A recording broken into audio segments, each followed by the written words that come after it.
Welcome, listeners, to another edition of The End Is Sigh. Thank you. That is, who are you? I'm Nate. Oh, and I'm Todd. Yes. And welcome back to the episode in the middle of Bad Movie Month. Yeah. And just a reminder, Yep. we still have one more week of this. Todd reminded me, I was like, cool, we're done watching shitty movies. And he reminded me, no, we have one more in August after this. Yeah, trust me, when I realized we picked the month with 5 Tuesdays in it, I was sad. Yeah, we fucked up. We fucked up. Yeah, so we've got one more after this. But Nate, this is Bad Movie Month, but on the Indus side, what do we normally do? Well, normally we go through underrated movies. Yep. Our own definition, kind of like a secret recipe. It stays with us. KFC's 9 herbs and spices. Yes. You fumbled your way through it, but yes. 7 herbs? I don't even know. I think it's 7. He's adding 2 extra herbs in. That's us, you and me. And we take that movie, we get 2 themes from that movie, Yep. And we try to do a little research, very, very skimming research on that. We'd like to enlighten you with things that you wouldn't have looked up on your own. Exactly. So if we watch a movie, let's say Jaws. Jaws, okay. Todd, what would the theme be from that? It would be the sushi restaurant in Fort Collins called Jaws. Oh, all right. Does that count? No. Nope. I don't think it counts. It's You not get in the that idea. movie. Well, it's sushi. There's fish in there. There's I'm no sure. sushi in the movie. Somebody's failed. eating it in He's that failed city. the thing. In what's the city called? It's a sleepy little seaside town. Yeah. Nate, what's it called? Amityville. Yes. Or Amity Island. Island. Yeah, it's Island for sure. Because it's not the Amityville horror. No. Okay. Well, we would talk about island towns. All right, there we go. That's a theme. Boom. It fits in the movie. And then we talk about Chum. Yep. They use Chum to get Taking the all shark. away the themes from the rest of the openers. Yeah, I keep forgetting I'm not supposed to add more, so we got more to use next time. We'll have to pick a different movie then. Yeah, so that's what we normally do. Yep. And so this week we will not have themes. Nope. But we'll have, catch up on news, things from the week. Yep. We'll maybe discuss Nate, what is the movie we're doing this week? Oh, the movie we are doing is 2018's? Yes. The Predator. Yeah, it is The Predator, and we will be talking about its sequel, which is the movie we want to be talking about, and that's Prey. Not even a sequel, though. Like, it came after, but... I mean, it's like a spiritual successor. Yeah. Yeah. Okay, yeah, so we'll get to that halfway through. So, Nate, before we do all that, why do we call ourselves the Indecide? Well, that's because we are here just to make meaning out of the meantime. That's it. Yep, and that means we could all die stupidly. Oh, yeah. In no blaze of glory. Yeah. No great tombstones. So we're here just to say, like, hey, go out, have fun. You don't even have to listen to us. Just enjoy life. Listen to us while you're enjoying life. Okay. Yep, cool. Well, Nate, what do you have from this last week? What's your news? News, I have that Love, Death, and Robots Volume 4 is officially a go. Whoa, that's crazy. Yeah. I never saw... I'm not even sure if I've seen 2 or 3. Remember last time we talked about this? Yeah, we did. I don't recall seeing season 2. Yeah. No, they're all, like, I like them. I love number 1. Yeah. Really It's good a stuff. nice, just... you can't even call it an anthology. It's more just short episodes in different worlds. Because they're not in the same world. I mean, yeah. Is that an anthology? Have to be in the same world? I thought so. I thought it was just like, because you have different actors and different, like the same actors can play different roles and different... Oh, you don't have to Google it. I'm curious now. Because I'm trying to think, well, is like The Haunting of Hill House and The Haunting of Bly Manor, that's an anthology series, Yeah. but it's not the same world. Like, I don't think Bly Manor exists in the same world that Hill House does. I could be wrong. But it's just different stories in the same series. So anthology is a published collection of poems or other pieces of writing. Yeah, so they don't have to be in the same universe. Yeah. So yeah, Okay. you're right. It's an anthology. All right. When does that start? It's just in the works. It's just in the works, Gotcha. yeah. So at least it's been announced. Well, it's been announced so far. We know Netflix and these streaming services are having a hell of a time. They just canceled, HBO Max has canceled a bunch of animated items. Oh, really? Yeah, people that weren't even done airing all of them. One of the animators was like, dude, we want to find a way to show these to you because they're done and we worked so long on these, and they just That's them. annoying. Yeah.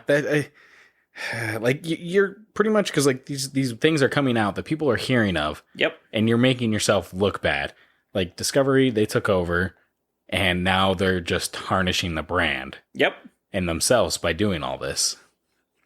it's like 5 steps forward and then 10 steps back. Yep. Like they did really good work, and then they really are now chopping themselves off at the knees. Like slowly fade this stuff out if you're going to. Don't just be like, hey, guess what? Tomorrow these are all gone, which is what they did. What happens if Discovery's like, guys, what if they came out, tomorrow and they're like, we are going to reshoot the final season of Game of Thrones for you? Oh, then that's 20 steps forward. That's reviving a franchise you should have landed. Yeah. Like that would make them so much money. It's fixing a fuck up. That's like putting out a fire. So Todd's back in, is what he's saying. I'm back in, baby. I'm all in. I'm putting it all on red because fire is red. Yes. That's right. Speaking of shows and things like that, the CW is said to become profitable again by 2025, but with also broader, cheaper programming. Yeah. Because there's a new owner. And so how do you feel about cheaper? I mean, cheaper programming is such a dirty thing to say. Or not, it sounds bad. Yes, yeah. It's like CW is already kind of on that line. Yep. Of the way they do their shows of drama and not a lot of story. It's always like, oh, so-and-so's back now. It's very, yeah. Yeah. Well, it's very episodic in the way that it's like the people that write the next episode never even watched the show before that. Exactly. And the other problem is like they're still stuck in the standard of 22 episode format. Where nowadays it's like 10, 13 episode format for a season. Yep. Which helps you build a coherent story. Yeah, you just want to get your story out. Who cares about filler episodes? Because obviously they're there for no reason. Yep. Even some of the best shows had filler episodes. And I know people will swear by it now because it's so renowned, but Breaking Bad had a fly episode where they're just dealing with a fucking fly in the lab. And it's like, that's a boring episode. Yeah. Okay. Back when people watched it, people didn't love that episode. Now it's like, oh my gosh, you just didn't understand. It's like, okay, fuck off. Nate, if I asked you what the average viewer's age is of the CW, give me your guess. Oh gosh. I feel like it's probably like 18. But then my other guess is like at the other end of the spectrum. It's 58. Yeah. See. The average viewer on the CW with shows like The Flash and Riverdale and Sabrina is 58. Dang. That blows my fucking mind. Everybody in the comments on this thing was like, what are you talking about that it's 58? That's crazy. That is. Who the fuck is watching these shows? Is that why they're nonsensical? No offense to 58-year-olds. I'm just saying, like, they're not, like, invested, like, in going on forums and chatting. It's more like casual watching after work or... Yeah. I don't know How what many years you got until you get there, Todd? So, my next piece of information is another show that is going to Netflix. Did you watch the trailer for Wednesday? No, I did not, but I saw it's coming out on Netflix, and I've seen some like the cast and everyone that's in it. I'm excited for it. Yeah, it looks really good. I mean, it is Tim Burton, and I don't trust him anymore. Yeah, but this does look it does like his style in terms of like maybe a TV show is better suited to him. Yeah, than trying to do a movie with his weirdness. I mean, he used to do it great, but he's fallen off a bit. I think it focusing on Wednesday is really a good idea. Because as a whole, the family's crazy, but you always have to have a larger than life plot. But to focus on one doing this, so. In the trailer, people are freaking out because I think it's Luis Gomez or Luis, because the character's name is Gomez. Yeah, the father. He was very suave and slick in the movies, but the original comic, he's not. He's like short, bigger head, kind of awkward looking, kind of. He looks like an Addams Family character, and so everybody was like, "Fuck this! It doesn't look right." But this is exactly who he's supposed to look like. Yeah, people just don't want to accept it. It's one of those things like. There's certain changes that you got to differentiate from what other material was already created too. And I can never judge until the final product. If I haven't watched it, then I have no reason to ever judge it. Yep. So I'm excited. I think it looks cheesy because it's in that style, but when does it come out? Do you know? Oh, when does it come out? Do I have that in this little picture that I feel like it should be October, right? Yeah, you would think. Yeah. It just says this fall, so maybe. And if it doesn't release on a Wednesday, that's dumb. I mean, I know it's not weekly, which would be, if it was weekly, it would be every Wednesday, right? Yeah. I did see that, well, She-Hulk started as of this recording. Yep. I haven't watched the first episode. Same. Okay. Somebody released, I think it was Pop Culture Crave or something like that. They released the schedule of release for She-Hulk.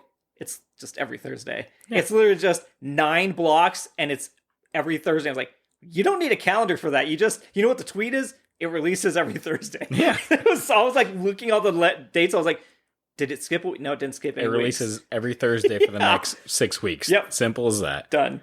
And I know they switched up because there's 9 episodes. Would be 9. Yeah. I don't know. I just 9 episodes, which is a different number. For I flipped that 9 upside down. 69. It's got more than Moon Knight. Yeah, and then the other reason too, they have Thursday, and then Andor is going to be coming out towards the end of the month. Yep, which is Wednesdays, so they're not conflicting with each other.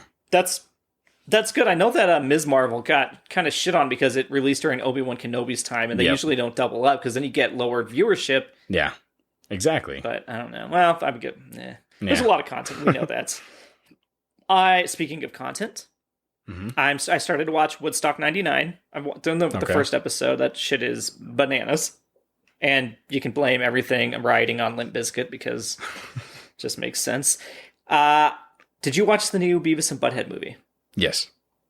Did we talk about this one already? I don't think we have. No? Because I finally did watch it. I really enjoyed it. It was good. It held up just like the original. It almost, I when they did the first series reboot, it fell flat. Yeah. But this actually feels, like original Beavis and Butthead. Have you watched the episodes I have not watched any episodes. Okay. Have you? Yes. Are they I'm just caught as up good? on them. Yeah, I still enjoy them. It's nice because there's, it has the same old episode, and then it's like, oh, we're going to make fun of something, and it's not just music videos. They have music videos in there. But there's like TikTok videos that are they doing that now? In. Okay, good. So like it's nice that they're throwing in those viral things and kind of more with the times of what's going on. Yeah. I like Mike Judge. I started to watch Paper Girls. I'm halfway through. Okay, nice. And thoughts? So far, so good. The actresses are really good. Oh, yeah, they pulled off. So have you been watching it? Yes. I don't know where I'm at exactly. Okay. But yeah, no, like the girls are doing a great job. Yeah, they're really...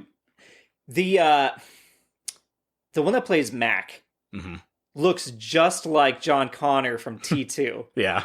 The green jacket, the black or the brown like short bowl cut hair looks just like John Connor. And there's a moment, it's not just like where she is like resting her head on the back of a girl riding a motorcycle, and I was like, this is him with the T. Like this is T2. Oh, I don't know if maybe that's an homage, right? But yeah, no, they have a good dynamic with like all the actors. They play well with each other. I think it's a little cheesier than I'd like it to be. Yeah. Like the first couple episodes were a different director, and I don't think they were the best.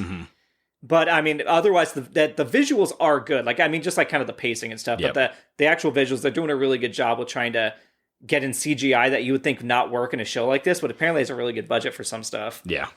And then any movies that you've seen, Nate, that I haven't, because I saw a couple movies that I don't think you've seen. Yeah, it'll be my recommendations, I'm sure. Oh, yeah. Well, did you see Dominion yet? No. I finally saw it. Yeah? Yeah. Not good. It might have been on this list had it been if we'd both seen it. our month, this month. So, all right. I'll just put it that way. Yeah, good to know. Yeah, well, all right, I think that's all my news. I don't have any other news. Nothing crazy going on. What about you? Last week, anything going on with you? What happened? I did finally do something. I have updates. All right. I went to LA. Oh. LA? I'm sorry. Fuck you. I like LA. How was Law? Law was good. It was super fucking hot. And even, that's for me to say that, where I was like, shit, I had to blast the AC. Sometimes I was like, God damn. You got to adjust to Colorado a little bit more. Well, yeah, I get probably a little bit more. Well, I didn't realize it's been like 8 years since I'd lived there. I was like, it feels like it was like 2 years ago. But no, went back out there, kind of saw my old stomping grounds with places. I really went on like a food reunion tour. Hey, nothing wrong with that. Like, it sounds nice. Like, I would love to block out time just being like, all right, breakfast, lunch, dinner, got something lined up. Yeah. It was nice to check those off. Like, I went back and looked back and went to Burbank, where I used to live, and went to a place called Reno's Pizza there. Super good. That's where I fell in love with basil and pepperoni. Has everything held up that you went back to? It looks identical, like it was stuck in time. Well, like, no, the food, like, quality and everything. Yep, the pizza was still great. Sat outside. It was, like, at night this time, so it was, like, 72 degrees. It was perfect. Nice. Went and got wings at the Hot Wings Cafe in Glendale, which I used to always get super good as well. I went back to a place called the Eagle Rock Italian Bakery. This place is phenomenal. It got cannolis, super good. Ate those in the car in the shade. I felt like a little fatty boy, but it was fine. It was super good.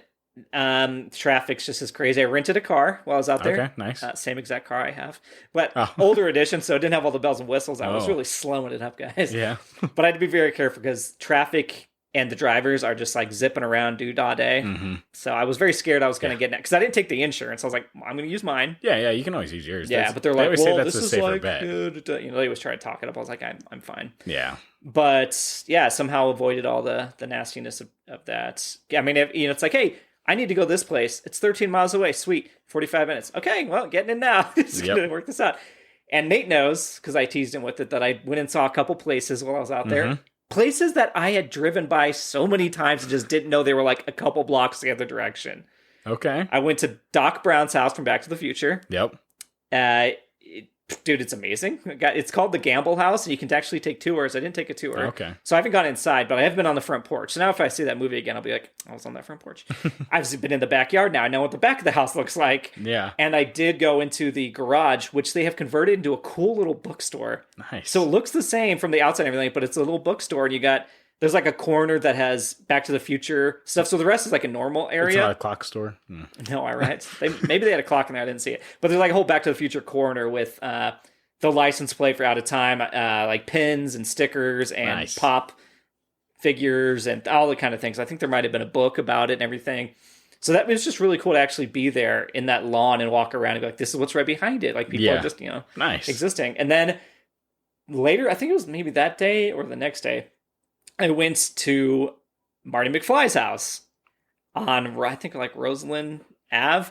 I actually pulled up and I was like, I'm going to stop and take pictures. As I'm driving by, I was like, oh, there's a spot open across the street. I'll just park and go walk up and take the picture. I park, street is empty. A van pulls up in the street and I'm like, okay, they're going a little slow. Fuck, is this like my timing? No other cars entered this road this whole fucking time. And this car is going slow. And then they pull up directly behind me in the only other spot. And I was like, oh, God damn it. A family gets out of the car and I'm like, God damn it. I'm sitting in my car. I was like, I don't want to go stand there now with them. Yeah. Like, this is my moment. And they're out there for so long. Oh, so many selfies, so many videos. I waited in the car the whole time. So they looked like they were having a fucking ball. So I was like, that's amazing. You didn't sit there and decide, hey, I was here first, so I'm going to go up and ruin your photos. I should have been like, motherfuckers, get out of here. And no, I waited. They took forever, but I think they even got on phone calls and were talking to people. I was like, oh, guys, I get it, but like these people, to me, I was like, people still live here. Yeah, I didn't get a phone call. I sent you the picture. Yeah, you did. Well, I sent you the Doc Brown's picture. Yeah. I posted the other one on Instagram. Yeah, but that was cool. So then once they left, I went in and took the pictures. I even did like the quick pictures of like, I'm sorry. I know people are probably, like I told Nate, somebody's probably taking a shit inside that home and looking out their window and I'm over here taking pictures of their home. Yeah, because you said Doc Brown. It's actually like a tour of the house. It's separate where this is someone bought this house. Yeah, there's cars there. Yeah, and that's just I could never actually own an iconic one. Yeah, like you think of like that. The Breaking Bad house, there's a crazy lady in there. Yep. And she has it blocked off with like cones and everything now. And just move. It's not worth it. Yeah, no. You obviously could sell the house and get a good profit from it for what it is. I don't know why studios with as much money don't just buy those properties outright and just use those as visitor pictures. Like, I was like, dude, if I lived in Marty McFly's house, I would be out there washing a black Toyota 4Runner or whatever the truck it was. That's where you just make it like a museum or something like that has everything. A tourist destination, dude. All over they could have some of these little spots that people would pay money to go and inside sure and people living there would hate it, like around the neighbors. Yeah, that's true. Maybe that's why they don't. But I don't know. But yeah, anyway, so I did that. Well, I just want a little piece of advice for people. Okay. Todd's advice. I like it. Let's see what it is. You can never trust all the listings like reviews when you look at hotels and stuff. Because people, with any review site or product, you can pay people to go on there. It could be people that work for the building or the hotel that go in and make their employees. I trusted some reviews. So when I went and saw Comedy Bang Bang at the Ace Hotel in downtown Los Angeles. And I could have stayed at that hotel, but it's very expensive. And I was like, no, all right, I'll stay like a block and a half away. Easily walking. So it's called the Audemars. Audemar. And I booked it for the 3 days. When I landed at left DIA, at LAX, I got a text like, hey, when are you checking in? And I'm like, I never got that text. I was like, it's only like 11 a.m. Like, I don't check in until 3. Yeah. I was like, well, I'm getting my rental car. Like, oh, okay, well, it's ready right now. So send me a text. Like, here's the code to get in the front gate. There's a gate, then there's a glass door, go in there, and then your room number. Here's the code for you. So every door had a keypad on it instead of like type in. And I was like, okay, that's interesting. I've never had this, but whatever. Maybe it's the new way to do it. I get to the place, and LA's kind of like one block. You feel like you should be, I don't know, hitting a crack pipe. And the next one, you should be in your suit, making bets and doing Wall Street stuff. It changes. This was one of the crack pipe areas. So but I was like, whatever, fine. I don't care what it looks like from the outside. I'm walking by looking for this gate. And I'm like, I'm here. Google Maps says I'm here. And it's just like almost like a cubicle size, like this little entrance behind a black iron gate. Right inside is a lady sitting in a chair to the left. In front of her is another lady. They're both facing each other in front of the glass door to get into the hotel. And the gate's open. And I'm like, okay, so I don't need the code to get in. I was like, this is interesting. Are these guests? It smelled like a pot den. Like she was getting high as a kite on the right-hand side. The lady on the left had a bottle of liquor out. She was pouring shots and taking shots right there on the street. And it's like 100-degree heat. And I'm like, what the fuck is happening? I was like, this cannot be. And so I was like, is this the hotel? And they kind of like, what? Yeah, hotel. And I was like, okay. I had to pick up my suitcase and carry it over their legs because they wouldn't move to get into my hotel. Immediately at this point, I'm like, I'm not staying here. Like, I've already made my fucking decision. Yeah. But I've already paid, and it's non-refundable. So I go inside, and there's nobody at the front. There's like a bar. Nobody's there. It's completely empty. I'm like, okay, so I guess I just go to my room. I go around the bar. This elevator has like black lights in it. It's bizarre. But anyway, I go to room 207, and it's like, here's the code. I type it in, lets me in. I open up. My sheets are bundled up on a chair. The room's not ready. And I was like, okay, this is strike 2. So I text the number of that texted me. I was like, hey, there's no sheets. It's not ready. They're like, not at all. I was like, no. Like, okay. I go back downstairs looking for somebody to talk to. It's just empty. An empty hotel. And I'm like, what the fuck? And I finally get and I'm like, hey, is this thing managed by anybody on site? I text them that, and they're like, no, it's all touchless entry or whatever. And oh, gosh. I was like, okay. And they're like, here, I actually told you the wrong room. Here's the room. It's 307 right above. Here's the new code. So now I have the code for the room below me, though. Yeah. And I still have the codes to both rooms. I guarantee they do not change these. Right? I would go in like a month and be able to probably type that shit in. Nobody take any ideas. But I go up there. That room's put together, but the sheets look like they've been sitting in a closet for 10 years. Like, they're wrinkled to hell. And I'm like, this is just bad. And I looked at next to my bed is a window that's at the ground, like almost at the floor level, next to a fire escape that just like leads right to it from the street. And I'm like, this doesn't feel safe at all. Nothing about this feels safe. And so then I go onto hotels.com, and I was like, hey, I know it says it's unrefundable and I can't cancel. Is there any way around this? I get with a chat person. This lady named Grace comes up on the chat, and she's like, let me check. Yeah, it does say you're responsible for 100% of it. You can't cancel. I was like, oh, shit. And she's like, let me call them. I was like, oh, cool. So that agent calls them, and then she gets back to me like a few minutes later. Is like, hey, they agreed to let you out for they'll refund the whole thing, which means that they probably know that they're a scam. I told them, like, bait and switch, like, they must know it. Mm-hmm. And so they let me out of it. And I was like, thank God for this person that called and took care of this. Yeah, so they got me the refund right away. Good job, Grace. Right? Thank you, Grace. And so then I just got my luggage, left, walked the block and a half, and paid about $300 more to stay at the Ace. So I stayed at the Ace anyway. But much better experience. Felt nice, and they have a rooftop. Felt safe. Yeah, like rooftop bar. Sleep. Yes, I felt great. So yeah, don't go to the Audemars. Don't trust the reviews. But hotels.com did come through for me. Yeah, so nice. Yeah. Well, I'm glad you're safe and you didn't die. No. Oh shit! Forgot the last bit of this. He almost died, actually. All right. Well, when I was talking to them, I was like, "Hey, I just came from the Audemars," and they're like, "Oh, I've heard things about that place. Like, it has a reputation now." And then when I was waiting for my confirmation, because I had to rebook the hotel through hotels, they were the two ladies at the desk were talking, and she's like, what was he saying about that? And she's like, oh yeah, he came for the Audemars, apparently it was really sketchy, da, da, da. And she's like, I had a guy come here 2 days ago that was at the Audemars, he got robbed there. And I was like, dang, I made such a good decision. Oh my gosh. Such a good decision. Yeah. So do your research, everybody. And if you feel like it's weird, just fucking get out of it. Yeah. Just try. That's law for you. There you go. No, that's not law. That could have happened anywhere. That could fucking... I've been in sketchy places in Denver, all right? Let's not kid ourselves. The Ace was a block away and half of it was great. Valet, everything was great. All right. But anywho, that's... Yeah. Nice. What about you? Anything big from last week? Nah, I played the Todd role of just sitting around at home. Feels good sometimes. It was really nice. Not having like anything going on. Yeah. Got some cleaning done, organizing upstairs. It was great. Perfect. It does... Yeah, it looks like there's organization done. There's like new pictures hanging up and everything like that. So that's really cool. Yeah. Nice. So yeah, I guess with that, we can move on to the movie. The movie. Yeah, which is, Todd? 2018's. I was about to say Prey. The Predator. Yes, it is.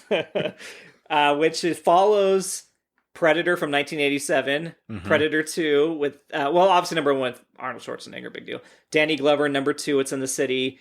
Then it goes, like, I think then it's like the Predator versus Alien shit happens. Yeah. And then you get Predators with Adrian Brody and Topher Grace.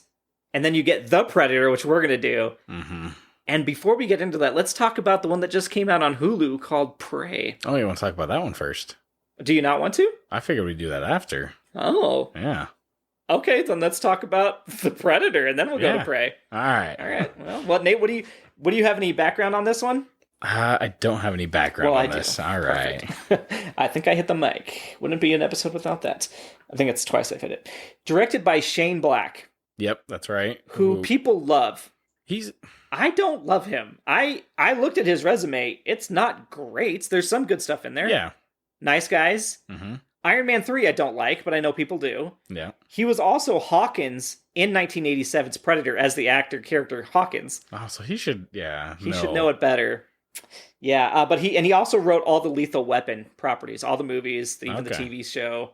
So, and I love the Lethal Weapons. Mm-hmm. So, I don't know where he lost his way, but it was kind of around Iron Man 3 for me.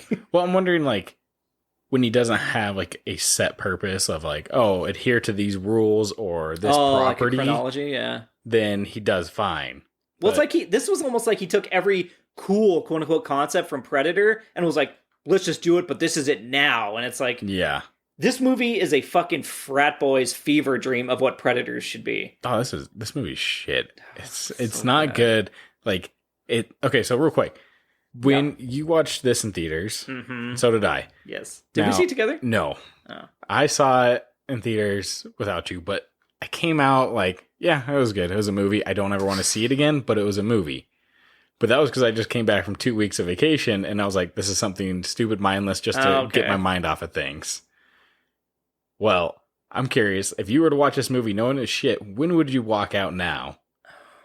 Oh, man. Probably at Asperger. Because that's just very bad, and it doesn't even make sense logically for them, and we'll get to that. But where would you walk out of it? Oh, gosh. I feel like, sadly, I would give it a chance, and I'd walk out when the other Predator shows up. When the upgrade Predator shows up. That's when I probably would walk out. That's a cool part, but that's like a new, unique... Oh, no, you know what? If I get... Okay, so let's say I stuck it through. Yeah. I would get out of my seat at the lobotomized dog. Yeah. That is so... What? Yeah. Yeah, okay, so that's fair, though. I mean, the big Predator is... It's just a stick. It's like, look, here's a bigger Predator. Yeah, he's just a bigger dude. And it's like, there's nothing to it. Just like, tougher. Give me a Predator that has gear that utilizes that gear and like actually knows what he's doing rather than like, nah, I'm just a big guy with no gear and I'm just going to go in and kick some ass. Like, I think did he lose his gear? Or did he just not ever put it on? I don't think he ever put it on. Yeah, because he went after the other guy's gear. Yeah. Real quick, the cast, you've got Boyd Holbrook, who you'll recognize from Logan and Sandman. What is his character in that one with all the teeth for eyes? That's him. All the teeth for eyes? Yeah. In Sandman. The bad guy. Oh. I have not got that far when he takes off the glasses. I thought you read the book. No, I haven't yet. Spoiler alert. He does it pretty soon, though, so it's not like it's like an end of the thing. Anyway, he is that character. Then you've got Olivia Munn, Jacob Tremblay, who's the kid from Room. Mm-hmm. You've got Yvonne Strahovski, who's from Dexter and Handmaid's Tale. Keegan-Michael Key, great guy, wasted in this. Thomas Jane from The Punisher, great guy. So, I don't know what this Tourette's thing is. Sterling K. Brown and Jake Busey, and then there's, a few other people that kind of pop in and out of this, but... So, real quick, on the Tourette's thing, that was just... There's no fucking reason for... At first, I was it's played as like a frat boy joke. Yeah, and, it would have been cool had it been, a different form of Tourette's, where they kind of, delved into that a little bit more. You took it seriously? Yeah, rather than oh, shit, God, fuck. It was played as a joke to make fun of them. 100%, yeah. It wasn't even this is a person, this is what they deal with. Right. It was just, all right, let's just say, eat my pussy. Yeah. And it was just stupid. God, there's so many places I would walk out in. Because I remember that was the moment when I watched it for the very first time where I went, without the whole eat my pussy scene, when they were making fun of him, because they do it from the get-go, but it was at that scene I was like, this is a really, really, really bad movie. Yeah. This is toilet humor just disguised as competency. Yep. I was so, and I know it's woke, I was so offended though. I was like, dude, people that deal with Tourette's, you're punching down at them. Yeah. And the whole shtick of them making fun of him, you don't have a good sense of they've been around him for a long time and they're close friends or anything like that. No. There's nothing that really gives you that indication of oh no, they're just, this is how they interact with one another. Right. It's just there as a joke, like we said. Well, and they all feel like convicts, even though they're just supposed to be mentally unstable. But even then, what is their nickname, Nate? Ah, shit. The Loonies. That's all right. They call themselves the Loonies. They all are supposed to be suffering from PTSD. Yeah. This is supposed to be a very serious thing. One dude tries to kill himself. Yeah, because he's oh, I shot the other officer, and oh, well, that was me. Yeah, and the other ones are we had friendly fire, accidentally fired at my own squad, I got confused, and they're just oh, I'm the funny one, and we're the Loonies. It's dude, this is a serious thing, Shane Black, right? This is not supposed to be played for fun. These are just crazy guys that don't care about their own lives. Yeah. It's one of those, maybe few people take these kind of, issues in a joking manner. Right. But not everyone in that fucking crew is going to be all jokey. No, not one of them was serious at all in the entire thing. That they acted like this was just a cartoon they were in. Yeah, the one guy, it's oh, let me give you a hug. He always introduced himself with a hug and all that. And it was, I don't know. He was the most worthless one. Him and the Irish dude, or I don't know if he was Irish. Might have been. Yeah. Was he? That was the guy from Game of Thrones. Theon. Yeah. Yeah. Dickless. Yeah. Yep. Spoiler alert. Yeah, so it starts off with the cartel thing or something. This is all Spec Ops guy. They're really well trained. That's the whole thing. This guy is ultimate soldier boy. Quinn, the guy that is Boyd Holbrook. Quinn is the major character. I found it funny that he's about to snipe this guy, sees an alien ship, and looks back down and snipes the guy. Anyway, I was well, that's dedication. Yeah. He did stay to the planet. He's spaceship? All right, I'm going to still take this shot. Let's finish this job before I don't have a chance. Right. Yeah, honestly, I've been well, spaceships, I don't give a shit about any of this. Because he immediately abandons everything. Oh, yeah. He, knows he needs to abandon everything and hide this invisibility ball that they fight the Predator real quick. He kills everybody but him. But he puts this, wrist gauntlet thing on and immediately is oh, yeah, let me just... It doesn't make any sense. Why would you put it on? A, he knows how it works. The ball pops out randomly and he just grabs it and he looks at it. I would go, holy shit, that's a grenade. And I would throw that thing so fucking far. And I would be they'd be well, where is it? Honestly, in the fucking jungle somewhere. Yeah. Dude, this thing is only built to kill from what I've seen. It shoots out this ball, which looks like it's about to shatter into most pieces. He turns invisible. Invisibility comes from that thing, though, too. He doesn't know that until later, though. Yeah, I know. But that's the other thing going forward is, instead of just swallowing it... Turn invisible. Yeah. Turn invisible. Run away. They're not going to fucking see you. Yeah. What does it matter? And he doesn't pass that thing for a while. No. Yeah. He's constipated. That's the other thing going on. That bowl is huge. Can you imagine? When he tried to swallow it, I was like, there's no way. He's choking. Yeah. Somebody's going to run up and Heimlich him and be like, dude, you swallowed the alien that shot of whiskey with it. That would help wash it down, right? Yeah. Well, that whole scene where he goes in, I think he must be in Mexico or something, and he's going to go, like, he just flashes his gun and everybody leaves this random bar. Right. He goes up to the guy and he's like, yeah, you're going to send this to me, or you're going to ship this out, and he shows that he's, like, invisible. He's like, oh, yeah, let me just do this. Who is this guy? Is this just a bartender? Well, that guy would be like, yeah, I'll send it to you. I'm going to fucking sell this. Yeah. Wouldn't you just take that merch? Exactly. Yeah. So then the whole reason that Predator came to Earth was obviously to communicate and give them what we find out in the end, and a little bit of jumping ahead, was the Predator killer. Is what. Yeah, there's no subtleness in this movie. No, but it's just ridiculous because at the beginning he kills his crew. Yep. Crew of 2, right? That's a whole big crew, right? Yep. Doesn't show any means of communication there at all. No, he immediately tries to kill him. And then once again, he's tied up by the scientist. The scientist, okay, it's a little bit more understandable why he freaks out, but he doesn't stop or anything like that. He just goes on a rampage and kills everyone in that massacre. fucking lab. And then once again, doesn't communicate. He goes in the back of the truck, massacres everyone, and then fucking puts a hand through with a thumbs up. So therefore, he knows some kind of communication because he knows what a fucking thumbs up is. Everything up is bothered good. Me so bad. It's terrible. A predator, the fearsome badass killers, aliens, takes a dead man's hand, puts a thumbs up, puts it through the window, so the guy's like, "Oh, good, my crew's cool," and drives away. That's a gag. 100%. It is. Yeah, our hero is a massacre-loving predator, and he's half human somehow. Yeah. They never really get into that. No, they don't. I mean, I like the concept as far as like, the reason why they take the spines and the head. It's not just a trophy because there's a fluid in there that help them kind of upgrade themselves. So they take that fluid from the best, like, champion. Which makes no sense. No, it doesn't. They could have done something else. My fluid... trying to think, like, if you took LeBron's spinal fluid and mine and put them together, you'd be like, that's just spinal fluid. It doesn't make him better at basketball because he has that spinal fluid. There's things that do not work in this. That's also Living Munch. She has a line in there where she's like, like inside his skin, it grew an exoskeleton. And you're like, exoskeleton? That's outer. That's outside. That's not inside the body. And he grew it immediately, like it just happened. Yeah. Yeah. The physics, logics, nothing works. Nothing makes sense. This movie is assumptions across the board. Everybody that says something apparently has watched all the other movies, has like worldly knowledge of things that are gonna happen. They just like, yep, that's exactly what's going on. Everybody else is like, yeah, that sounds right. It's crazy. It is. Let's see. We got Asperger's was the next scene. Yeah. So Jacob Tremblay, the kid, has Asperger's. Mm-hmm. I don't even know how it.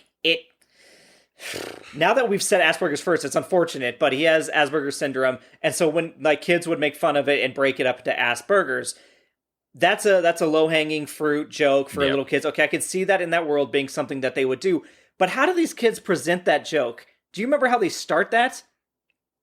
Do you know what I could go for right now? An Asperger. Does real sound Asperger sounds real good. These two little kids are talking about wanting Asperger's as an insult to make fun of the kid. That doesn't make any sense. If you were a little kid and you were like, would you think wanting Asperger's is like a good thing for you? Right. The joke doesn't even make sense on its face.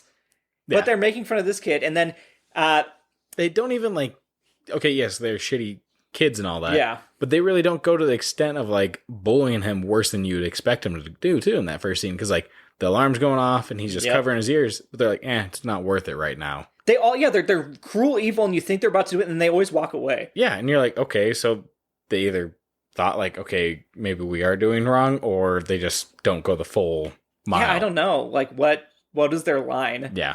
Well, so they knock off all the fucking chess pieces because he's showing Jacob Tremblay is like very smart. Mm-hmm. He knows, and there's, we've talked about savant syndrome before back in the day, but like people that can pick up on things really good, they're good at like memorization and numbers, things like that. And so he's like, basically you can tell he could win all these games by himself. He knows what moves are bad, all that stuff. Yeah, but he's setting it back up the way it was before it fell. I thought it'd be funny if you saw a scene afterwards with the teacher and the kids walk in and go, these are all fucking wrong.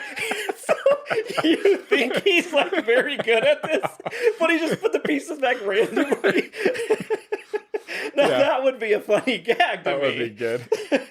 But no, he puts them, apparently you assume he puts them back correctly, and he's just incredibly smart. Which leads him to use alien tech instantly, Nate.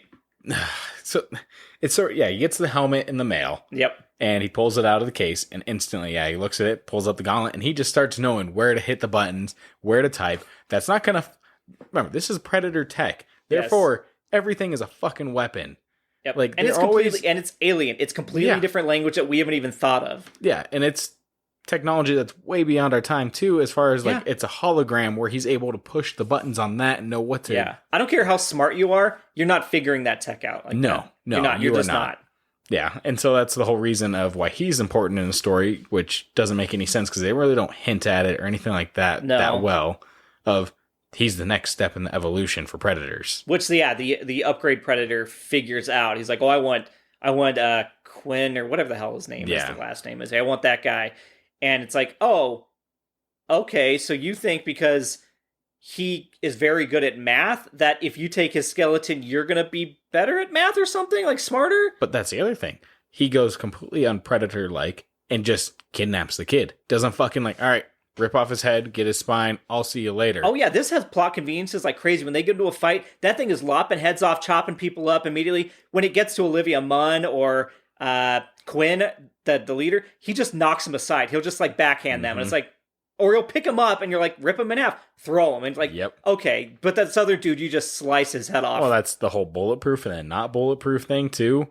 Where they can take damage and all of a sudden, oh no, it's fine. He can get hurt by bullets now, guys. Yeah, or like he's invisible, but the minute he gets shot, the visibility comes off. It's like, what are the rules here? Yeah, there's no well-established rules by any means. No. So what did you think about the loonies? So building the crew and the bus, Nate? It was shit. There's no dynamic. There's no sense of like attachment to these characters by any means. Right.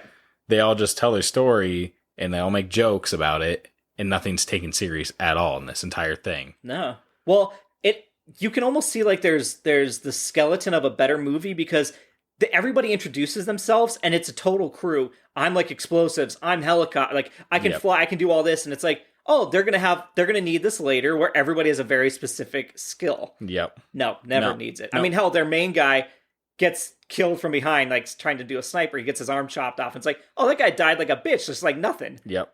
And the other guy gets chopped in half. Pretty much at the end, they're just hoping to build up these characters where you have some kind of attachment, but in the end, they're just all for bait and kill. That's all they are. It's to make you try and feel attached to them so you can kill them. Because then, like, I didn't care when any of them died. I was like, yeah, okay.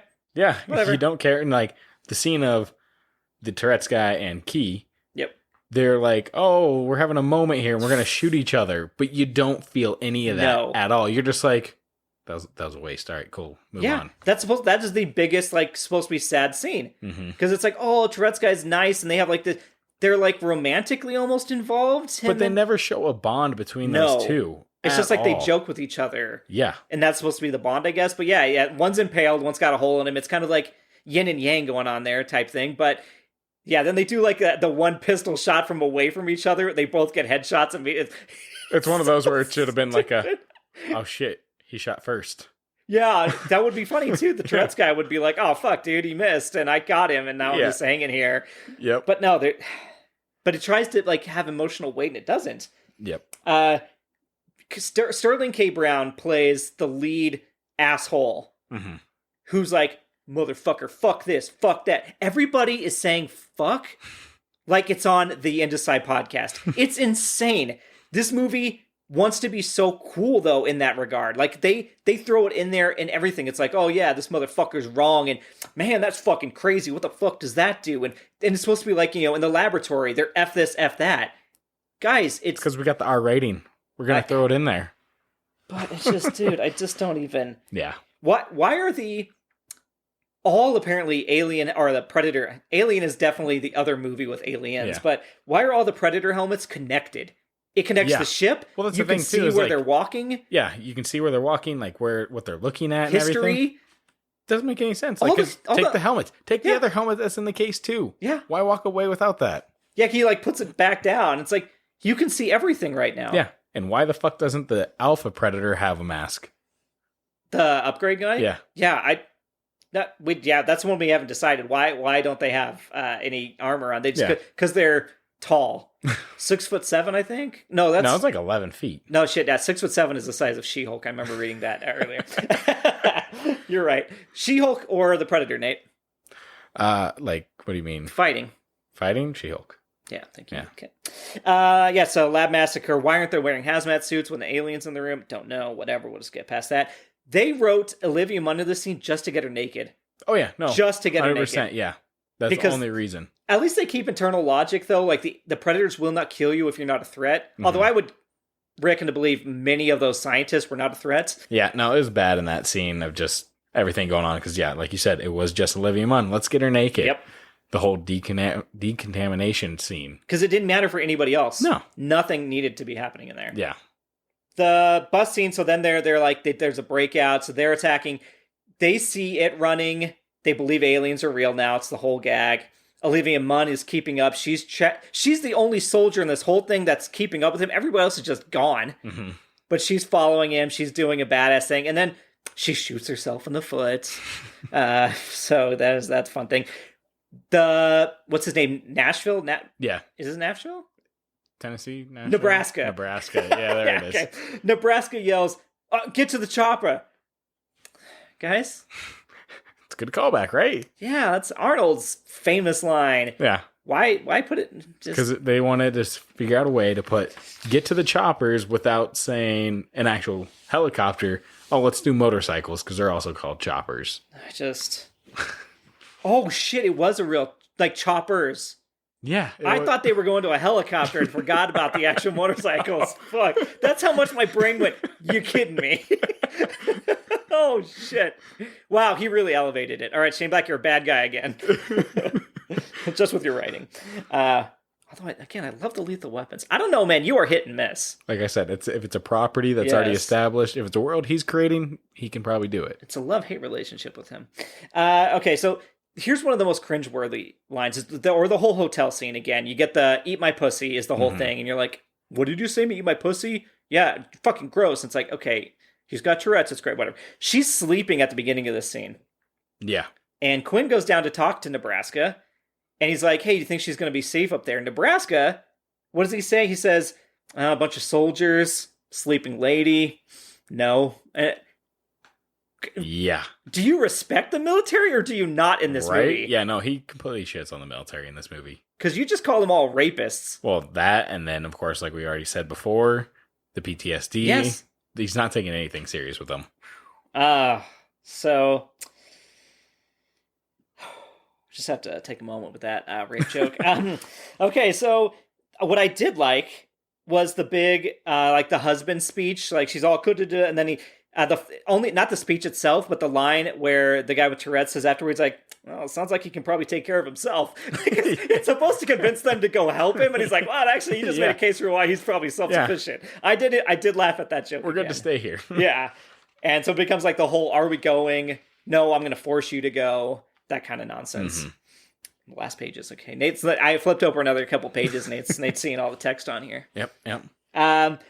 So it's Halloween. We forgot to say the whole setting is Halloween. Yeah. Shane Black usually puts his movies around a holiday. Usually Christmas, but this one's Halloween. So they're trick-or-treating. He blows up a house, which the guy totally deserves. Well, yeah, he kills the guy. Accidentally. The helmets react to whatever they want. Guy's a piece of shit. He does kill a guy. Yeah. And then the kids leave him away. But he drops the helmet and leaves it. Yeah. What are you doing? He just realized it protects him. I know he's like, I guess like if he's a little kid, maybe he doesn't want to. My biggest issue with that was how did he manage to get the Velcro straps or whatever it was to help keep the helmet on his head in there? Because like you look in the back and he has just like some straps and all that that help hold the helmet on. Yep. And I'm like, what'd you do? Did you just like hot glue gun that shit in? You super glue? It just stuck to his hair, just tape. Yeah. Yeah. I didn't think about the logistics of the helmet, but that's a good call. Yeah. He should have had like a strap or something right around it. I did kind of like the look of that outfit though, because like he's this tiny kid and he's got this big predator mask. And I was like, that's kind of a fun outfit, like for Halloween. Then you get the action scene in the baseball field where everybody just jumps over into the baseball field without knowing anybody's there. Just like, I'm going to cut through here real quick. Yep. Oh shit, there they are. And you get the predator dogs, the pred dogs. Mm-hmm. And apparently there's like 3 different versions of these predator dogs in different properties. But these are the pred dogs. They have dreadlocks. They look like a predator, which begs the question, are they fucking dogs? Yeah. Because they look just like... That's like if our dogs look like little humans. They just gene spliced. Let's go with that. Yeah, that's what we'll call it. But either way, yeah. Dogs are shit in this movie. Because one just gets hit with, freaking cattle, like, gun or whatever. He puts a gun to the side of his head, just blows its head up. Yeah, but he's fine. But he's fine. He lobotomizes him. Like, yeah. It makes the dog nice? Yeah. And I'm like, okay. And he doesn't have, like, any... Like, he's faithful to the humans all of a sudden. But, like, wants to attack the predators. Well, I don't think... Does he ever attack a predator? You know he drops a grenade to be like, play fetch with me. Because I thought the same thing. Yeah. But he... Yeah, so then they keep playing fetch with a grenade with it. And then it brings... That's how Olivia Munn gets saved, is the predator's about to kill her. It drops the grenade. Or no, a bad guy's about to kill her or whatever. Yeah. It's not even the predator. It drops the grenade. And then she's like, oh, shit. And she takes her mouth and undoes. I was like, this was just inside an alien dog's body. I don't know what you're going to turn into, but it's something. If this movie had a sequel, you're turning into an alien. But yeah, so the dog's just dumb, and it keeps showing up. Mm-hmm. It gets out of things that's not supposed to. Like, they lock it in the truck, and the next scene, it's like running away from the explosion. Yeah. I'm like, how did you get out of the truck? But it still knows to always find them somehow. Yes, it's like loyal to the people that shot it in the head. Yeah. It's another gag. It is. I wanted the nice dog to be around. The one that shows up that's just like a baseball dog. Right. That has a collar, so it's somebody's. Mm-hmm. Yeah, so there's the pred dogs. Anything about them, Nate? No. Okay, that's fair. I put my input. That's fair. So you didn't like the entrance of the upgrade predator when it breaks through the wall and grabs the smaller one. Like I said, it's there. It's coolish, I guess. But at the same time, to me, it's like, all right, congratulations, you just made a bigger version. It's not like, how do I outsmart him? How do I, nothing like that. You're right. So, yeah. That's fair. I did call this the Assumptions movie a bit there. They assume how the upgrades work. They just know. They know what the dogs are. Mm-hmm. He's like, oh, this is a hunter. It came with its dogs. It's hunting. He's like, you're just guessing. Yeah. You have no idea why it's here. They know it's a hot planet, and that's why its biology would be different. They know that climate change is the reason it's here, because it needs to get this upgrade before our climate's not livable anymore, and then it can come back when we're dead. They just know that's why. They know that the small one is dead and why the big one's here. So we talked about that. And they know why they brought in the Predator Killer. They know that it's the suit at the end. Yeah. They know it's the Predator Killer. They know that he brought it for us to save them. This is all assumptions. Mm-hmm. Nothing has been told to them. There's There's no communication. Wouldn't it have brought in some English translated documents and left it with it? Because we see it translate English in the helmets for whatever reason. It's just for us, the audience. Yeah. It doesn't need to see it in English. Like I said, he never communicates. They don't even bother. It's just kill. Or the translator. Remember when it's translating, Sterling King Brown's like, oh, it's a translator. How did you know? How did you know that? It didn't even start talking yet. Yeah. You just knew what it was going to do. Yeah. So then, Sterling K. Brown's trying to be badass. He's walking up to the spaceship when they capture the kid and they wanted to open it up and see what's in there. He doesn't have sunglasses on, but when they open the door, he's got sunglasses on, and then he takes them off immediately for the cool scene to walk in. I was like, guys, you're just putting everything in here. They threatened to shoot his knees out. Yeah. Would you think the other soldiers have shot the kid's knees out? Yeah. Oh, you think so? There's not a morality moment of should we do this, dude? I feel they might have listened. They're just all bad? Because aren't they just military, or are they all part of this, I special think it's group? private. Oh, okay. Yeah. All right, well, yeah. And then you get a grow a dick line in here. So you got grow a dick and eat a pussy in the same movie. Mm-hmm. The fastest action scene I've ever seen is when it shoots... Sterling K. Brown's is off to the side, and he shoots himself in the head with the automated Predator turrets. And I was like, that's a background. He's a main character, and he just gets shot in the background as the scene's going. I was like, oh, he's dead, I guess. And then the two guys shoot each other, the dual suicide. Yep. And then you're quickly onto the ship escaping in the daytime. Yeah, that's do you want to work us through that one? Because that one has some issues. You got 3 of them on there. Oh, on the humans. Yeah. 3 humans on the top of the Olivia ship. Munn stays on the cliffside. Yes. And that's key. First off, they fall, I don't know how many fucking feet, and they're fine. Yes. Second off, the shield starts to close. 2 of them understand kind of what's going on. But they do an action scene thing. Yeah, so the alien ship takes off, and the shield slowly overtakes it, like very slowly. So one of them slides underneath it. Dramatically. The other hops on top. Yep. And the other's like, I don't know what to do. I'm just going to run. He starts shooting at it. Yeah. He sees it too. He's not like duck or jump. And he's already seen what those guys did. They have time to be like, get down, get down. Yeah. And his legs get chopped off and he flies off. Yep. Yeah, it was not good there at all. And then, of course, after that, Nebraska, he sacrifices himself. And I was like, all right, that's kind of all right, whatever. He does it so quickly. It's like they have no care for themselves at all anymore, but yeah. But he sacrifices himself, and then for some reason, there's an open door on the ship that is open, that he slides on the shield. Yeah, he just slides down the shield and walks inside. Yeah. Which, because they have to open the door originally from the side, and that's not the same entrance, I don't think. No. Yeah, I didn't even think about that. I'm just always confused about the ships in this if I miss something. So it seems like there's 3 ships, because there's the one down at the beginning. Yeah. And he was in, like, Mexico. Yep. That the original Predator that was delivering something. Yep. And then there's the 2 ships at the end. What the fuck? Because that apparently had the Predator killer on it, the other ship. But one was only supposed to be a pod, right? Because the pod left with the Predator killer suit in it. But there's still 2 ships. But there was, because the upgrade Predator blows up the second ship and then leaves on the third one. Yeah. But he came down in the second one. Yeah, exactly. That's true. There's 3 ships. So I'm like, what the fuck happened? Did we miss something? I don't know. Or it's, once again, just shit writing in this sense. Well, that's a whole plot hole I didn't even encounter. I didn't even expect to have this moment. So only Quinn is alive inside the ship. Last we saw Olivia Munn, she was standing on a cliffside, and the Predator ship took away and flew away like miles, because they're having this whole thing. It's miles and miles away. So the ship crashes. Quinn starts to fight Upgrade Predator, and then right behind him is, who is it, Nate? Oh gosh, I know this one. Who is it? It's Olivia Munn. Holy shit, she's a goddamn speedster. She's Barry Allen. She's the fastest woman alive. What the fuck is with that spatial jump? It's the same with the ship, of like the one that crashed in Mexico. Maybe this was the same one, and they just somehow managed to go quick between those areas. Oh, maybe it's all in Mexico. We didn't even know it. I don't know. Maybe they went to it. But they were at the guy's house. But it's not even in the same crash area, because this is like a quarry. I don't fucking know. Who knows, guys? And then, so then they have this fight. She's invisible. She does like big reveal. Again, we've had 2 movies now, Fantastic Four, where they're invisible, and then they go uninvisible just in time to like make their big kill. It's like, stay invisible the whole time. Yeah. Never undo it. Just someone getting stabbed or something like that, and you're like, the fuck is going on? Oh, and then they kind of get thrashed around where they drop whatever it is, or lose concentration. Yeah. So do that, but they don't. They get the upper hand. He cuts off an arm using his own weapon, I think. No, with the shield. The kid, Jason Tremblay, turns on the shield, cuts off his arm, and then so the Quinn uses his arm to shoot himself. Yeah. So this is 2 movies. A spear. Yeah, shoot, and it explodes into his leg. Done.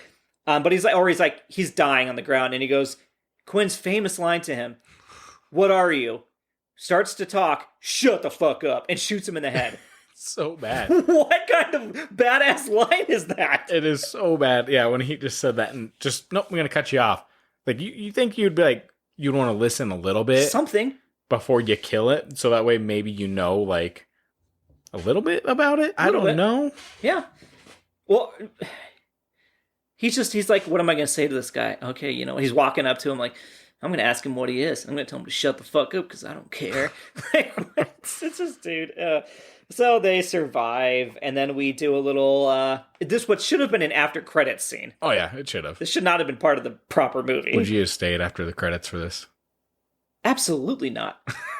But it should have been. I would have felt better about this movie had I not seen this last part. Yeah. Then Jacob Tremblay, his kid, works and lives in this fucking facility with them smartest kid ever. Office and everything, and he just knows all the alien tech now. Yeah, and he's like, "Oh, you got a desk. I need to tell your mom." Does the mom not know about this situation? Has she never visited you? Is this all kosher? Anyway, Quinn's like the leader of this whole force, whatever. He was blacklisted by the military because he saw an alien, and now he's like leader of all of it.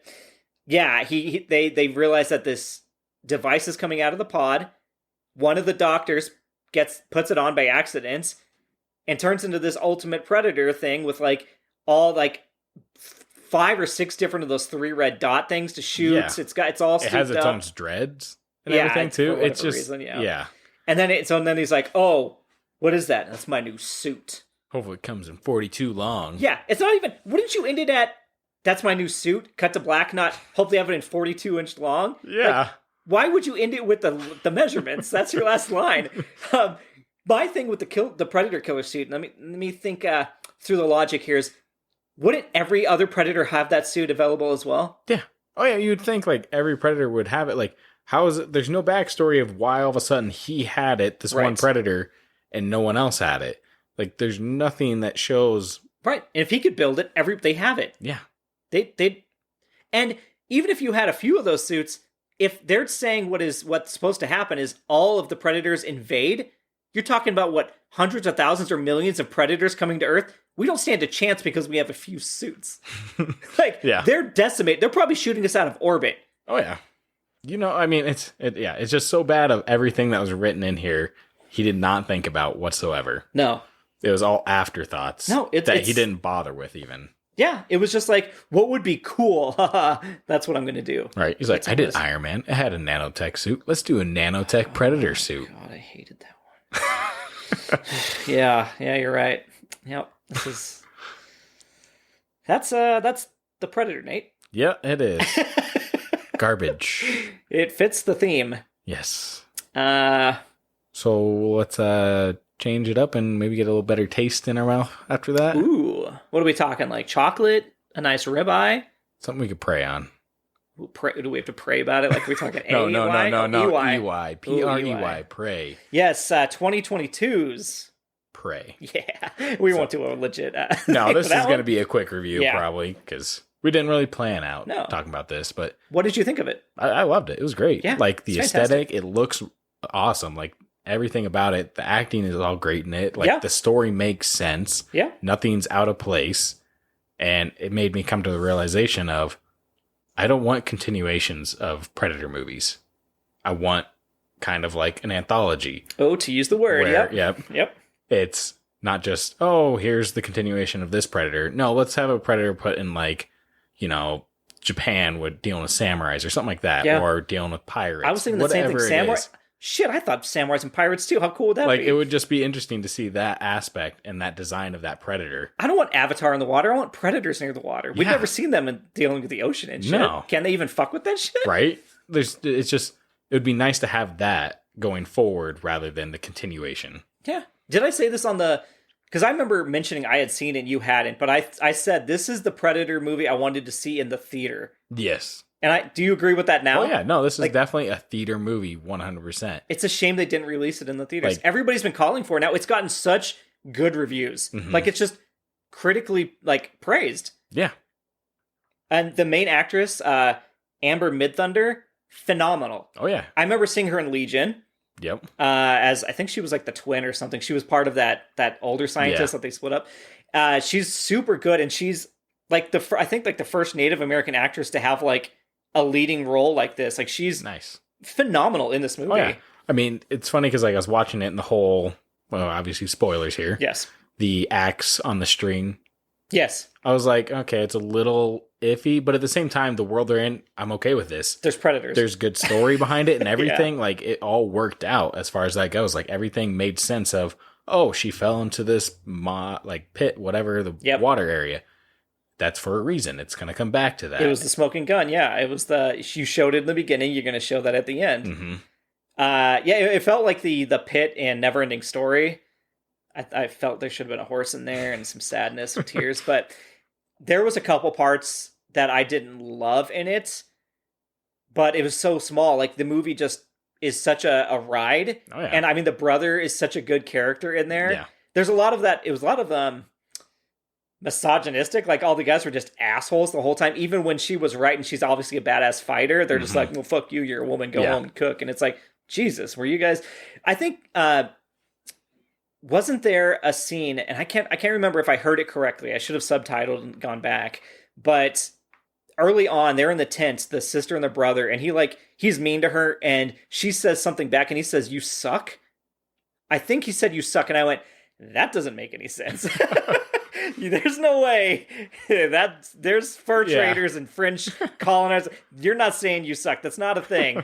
But so I almost had oh fuck, this is gonna be a bad movie. I had that moment. But then it course corrected. It was like, okay, there's going to be some things that maybe I heard it wrong, but I don't think I did. Yeah. But I was like, whatever, let's just give it what it is. It's super cool. The visuals are awesome. Even like the scene without the predator when it was the mountain lion. Yes. In the tree, I was like, this is like an iconic scene right here. I'm just standing there. It is. And then also her and pretty much everyone. The bear attack is super good. Yeah, the bear attack is good, but also them fighting in the fog and all that and all those trees, like that aesthetic, it just really brought you into it like, oh shit, this is going down. Yeah. With the green blood and everything, it really popped. Yeah, they used the cinematography like to what it should be for a Predator movie.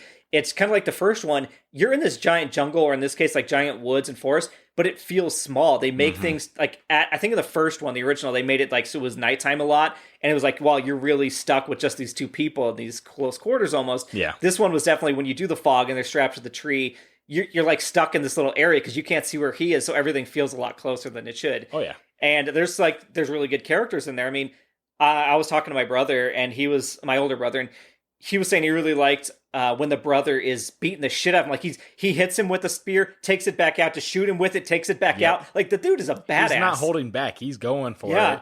He just kept ripping it. The Predator didn't know what to fucking do with this guy because he's like, because he gets hit in the head when he's riding by on the horse. And I was like, that's a really cool scene. Yep. And he just jumps out and he's just doing all this fuck him up shit. It was almost like parkour around this guy. Oh yeah. I will say the flowers that make your body cold is one of those like you just kind of accept it. Yeah, that one is really, definitely accept. It's kind of like fourth wall breaking almost. You're like, that's not possible. We know that. But again, there's predators, but you're trying to base it on like Earth logic. Like, that doesn't exist, right? Yeah. And people have, like, it works immediately. Yeah. But anyway, it is a cool way to get around, like, well, if you don't have the means in like modern technology, how do we get her to be invisible? Well, there's that, and instead of just going the route of like, oh, cover yourself in mud again. Yes. It's nice to have that different aesthetic. I thought that's what she was going to figure out, is what she fell in the mud. She's like, it left me alone. Oh, I need to do that again. Yeah. But they played off differently. Yeah. But yeah, the CGI of the bear attack was really cool. That bear is a fucking monster, but he just lifts it up and the blood's pouring over it. It's really cool. Well, I mean, in general too, like, it was nice, the non-CGI, like the Predator himself, like it was all actual, like a mask and everything. Yep. They went back to that route rather than let's just CGI everything. Right. I've seen like some of the behind the scenes, and I'm glad I saw the movie before I saw it behind the scenes, because it just that would appeared on TikTok. It was just one of the fucking, I thought maybe you went and watched it. Okay. No, it was like just one of the things that just went by. I was like, what the fuck? But yeah, no, it's just cool because like I had like a bodysuit. It wasn't like his actual like painted on or anything like that. Mm-hmm. Wow, it's imagine how well it looks when it's actually practical and things like that. What was I going to say? It had a Predator that respected if you're not armed, it's not going to fuck with you. It only wants the pride of killing somebody that it has a chance. And it reminded me of, sorry to go back, The Predator, where it broke its own rules. Like even when there's like military facing the Predator in the other movie, remember the Predator like has him like armed and like points down, like put your guns down. It's like talking to him like a human. You don't humanize the Predator. It really breaks kind of how cool and like mysterious and unrelenting this thing is. Yeah. But anyway, so this one did not do that. It was like, this thing is, if you're a threat, it's going to go after you. And it's, I think it didn't it shoot itself with its own weapon? Pretty much is what happened. Shield. That's right. It cuts its own hand off with like the shield, right? Yeah. And then, well, it shoots itself because like those darts are like tracer darts. Yes. Well, no, this is the ending. You're talking about the ending? Yeah. I was saying, like, when she's, like, fighting it earlier on, and it, like, goes to hit her with the shield, but the shield comes out automatically, and she makes it cut himself off, like, in a quick move. Yep. I thought that was... they always use the Predator stuff against it, which you have to, because what other you got? It's... Yep. I don't even get into how unfair the Predators make this. They think it's like a fight. The Predators aren't playing fair at all. You would think they'd go in with no weapons. That would be a true fight against people that don't have modern weapons. It's whatever. We'll let that slide. Predators are fucking pussies. But walk me through the ending, because I honestly do not understand how it got killed with its own weapon. Well, because like those darts are like tracing darts or whatever. Yep. It showed earlier on when it shot, it traced whatever the laser is pointing at. Yep. And so pretty much she had it apparently this is one of those where you kind of have to just It was perfectly lined up, right? Yeah, that he went into the spot that was perfectly lined in the bog, up of the mask, and it was on a rock lining up perfect in that spot, and he went into it. Well, and so the lights go onto him. Why didn't the Predator... The Predator knows exactly what those mean. Yeah. It just stood there and let it happen. That's what was my concern. I was like, I thought I honestly missed something else. Yeah, that scene probably should have just been sped up where he didn't even realize till the final millisecond, whatever it was. Yeah, he doesn't see the red lights because he sees them. He sees the red lights, looks at the thing, and then just stands there and it shoots it and kills him. I was like, well, how did she get it to do that? Is it the lights always on all the time? How did she arm it separately? Yeah, because I think he was getting ready to shoot her or something like that. But he would know he doesn't have the mask on, so why would he even try to shoot her? You might be able to just free shoot without the mask. Like maybe once the mask is actually on, it overrides your manual one? Yeah. That's what my confusion is. I didn't understand how he knew he didn't have a mask on. He still went to shoot her with the mask and realized, oh, shit, the mask facing me. Why would you do that if the mask isn't even there for him? So that's the only thing I was like, oh, that's a interesting kill. Yeah. But again, the movie is so good around it that you go, oh, I'll let that slide. I'll chop that up to my misunderstanding. But everything around it is really cool. Yeah. So, yeah, go see Prey. Never watch The Predator. Yeah. That's very confusing. If it has a "the" before it, don't watch it. Yeah. Yeah. So, yeah, that's it for that. So, with that, Todd, what are we doing next week? So, with the 5th week of Bad Movie Month, we talked about this before we started recording. We were going to do X-Men Origins, but that one's panned critically anyway, and this other one is too. But we decided we're going to go with a sequel to what would have been a great franchise, and that is Transformers 2: Revenge of the Fallen. I thought it was Dark Side of the Moon. No, that's the third one. That's right. They're both super bad. Yeah. Well, Superbad's a good movie. But those are very bad movies, and we got them confused. Which one should we do? But number 2 actually, I think, has the more grave mistake of following up such a great potential and squandering it immediately. Yep. So, yeah, get ready for some Transformers next week. Exactly. Any recommendations, Nate? Recommendation this week for me, go see Bullet Train. Oh, yeah. You buried the lead earlier. I asked you how you liked it. Okay, you saved it for the pod, everybody. Yes. It was good. It was a good movie. It was well rounded, and Is it more just like a popcorn flick? Like, do I need to care about it too much, or it's kind of just go enjoy? I feel like there's a lot of thinking involved. It can have thinking, yes. Oh fuck. So okay, but no, honestly, it was a great movie, and that's all. I mean, it's cool, like seeing the Bullet Train, Japan, all that kind of stuff, and then a lot of the actors in there just did a great job. And it's helmed by Brad Pitt, right? Mm-hmm. Yeah. Okay, cool. Yeah. I'll have to check that out. I did see Dominion when I was in LA. Yeah. I went to the Universal City Walk. I wanted to go see it there. And of course, this is Jurassic Park Central. It's all the posters for Jurassic Park and Fast and Furious. Mm-hmm. This feels like they got it as close to Fast and Furious as you could for a Jurassic Park. Let's just put it that way. So buckle in for that one. I mean, I'm sure I'll watch it eventually. Yes. I had to see it in the theater. I've seen every Jurassic Park in the theater. Yeah. I waited till probably the last second because it is not going to be in theaters very much longer. It's already out. You can buy it. Well, I mean, just like not in the theaters where it's no longer airing in theaters. Yeah. My mom loved it, so I do apologize, Mom. We talked about this, but I do like the original cast, but this movie is so anyway. My recommendation is, I'm just going to say Prey because we talked about it. Go watch Prey if you haven't, and go find Grace at Hotels.com and let her handle your problems. She's great. That's my rec. She's going to get a flood of calls. I want Grace, guys. I don't want to have anyone else but Grace helping me. She'll call them and fucking talk to bad owners and get you your money back, even when it says 100% non-refundable. So yeah. Well, Todd, where can they find us? Mo, we're right here. Do you want your address? No. Oh. Where can they find us? In the internet. I hope everybody can hear Nate's hands on the table all episode. I opened them up. I was walking them up and everything. You can find us on Twitter, TikTok, Facebook, Instagram. You can email us at theindecide@gmail.com. You can also rate us on Spotify and iTunes / Apple Podcasts. That would be a great if you could leave a comment. And you know what your comment should be this week is thank Alan for our great logo. Yeah. Nice. Yeah, I was going to say they could tell us about a bad hotel experience.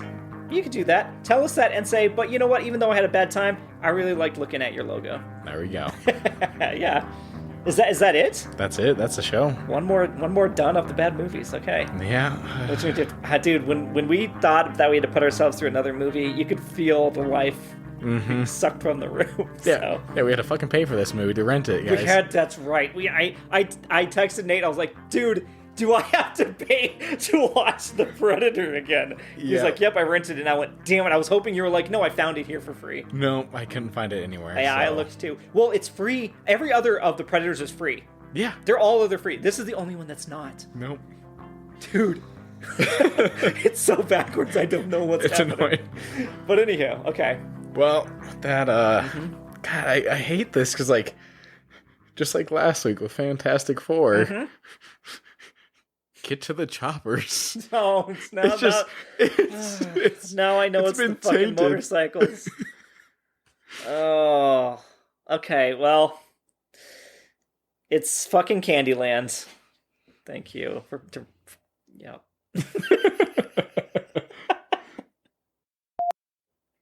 Are we ready? Yeah. Okay. Well, I guess not after you fuck with your mic. Well, now we're good. Okay. All right.